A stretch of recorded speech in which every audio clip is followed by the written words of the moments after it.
చేసిన ధర్మమా అని? ఇంకొక ఆడబిడ్డను పండబెట్టి తొక్కకుండా పోతా ఉంటాడు ఆయన.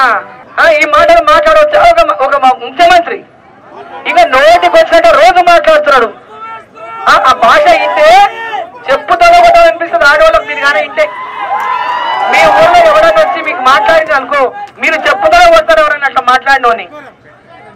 మీరు ఇచ్చిపెట్టారు అట్లా ఊరికి వచ్చి మీ ఇంటికి వచ్చి మీ పిల్లని ఎవరైనా పట్టుకొని మేకప్ రాని నీ బిడ్డ అంటే ఊకుంటావా? నువ్వు చెప్పు, నీ బిడ్డ ఎవరైనా అంటే ఊకుంటావా మీరు?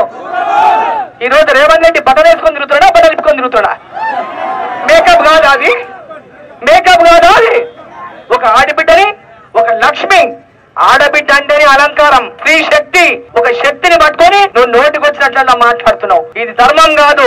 ఆడబిడ్డ శాపం పెట్టిందంటే తరతరాలు అనుభవిస్తారు. బిడ్డ జాగ్రత్తగా ఉండండి, జాగ్రత్తగా ఉండండి. నా నోటి నుంచి శాపం వస్తే నీకు మంచిది కాదు. దయచేసి ఇటువంటి నోరు బారేసుకొని ఓడిపోతారు, గెలుస్తారు, నేను కుట్ర పడుతున్నాను. ముఖ్యమంత్రిగా ఉన్నావు, ఆల్రెడీ ముఖ్యమంత్రి అయినవు. ఈ రోజు మీ మీద మీకు నమ్మకం లేకుంటే అరుణమ్మ గెలిస్తే ఆయన ముఖ్యమంత్రి కుర్చీ పోతుందంట. నీ కుర్చీ ఉంటేమి పోతేమి. భారతీయ జనతా పార్టీ గెలవాలి, నరేంద్ర మోదీ ప్రధానమంత్రి కావాలి. ఈ ప్రజలకు సేవ చేయాలి అరుణమ్మ, ఈ జిల్లాకు సేవ చేయాలి అరుణమ్మ.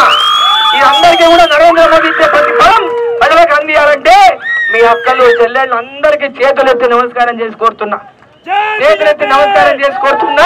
మీ పాలమూరు బిడ్డ యొక్క గౌరవాన్ని ఈరోజు ఢిల్లీ వరకు తీసుకెళ్లే విధంగా కమలం పువ్వు గుర్తు మీద ఓటేసి భారీ మెజార్టీతో గెలిపించాలని మిమ్మల్ని అందరినీ కూడా చేతులెత్తి నమస్కారం చేసి కోరుకుంటూ